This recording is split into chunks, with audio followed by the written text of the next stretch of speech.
ক্ষুদিরাম হবে পাশের বাড়ির ছেলে, আমার ছেলে ডাক্তার হবে, আমার ছেলে ইঞ্জিনিয়ার হবে, নিদেন পক্ষে সরকারি অফিসার। ক্ষুদিরাম হবে পাশের বাড়ির ছেলে, আমার ছেলে দেশ চালাবে, দেশ শাসন করবে, গাড়ি চাপবে, সামনে ড্রাইভার, পিছনে চাপরাশি আর্দালি, গরমে কুলু মানালি, শীতে কোবেলাম বিচ। ক্ষুদিরাম হবে পাশের বাড়ির ছেলে, দেশের জন্য লড়াই করবে ও পাড়ার ওরা।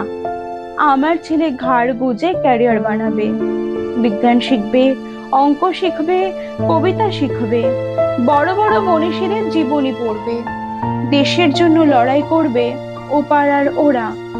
আমার ছেলে আমার রক্ত জল করা পয়সা সুদে আসলে উসুল করবে, নেতাজি সুভাষ হয়ে দুরন্ত দুঃসাহসে ঘর ছাড়বে। অন্য কেউ, আমার ছেলে নেতাজির জীবনী লিখে অ্যাওয়ার্ড পাবে। ক্ষুদিরাম হবে পাশের বাড়ির ছেলে, আমরা তামাকে এবং দুধে, রসে এবং বসে, সুখে এবং আরামে দিন কাটাবো। দেশের মুক্তি প্রাণের মূল্যে কিনে আনবে অন্য কেউ, আমরা মুক্ত স্বদেশে ঘাড়ে পাউডার লাগিয়ে গদগদ কণ্ঠে গণসঙ্গীত গাইবো।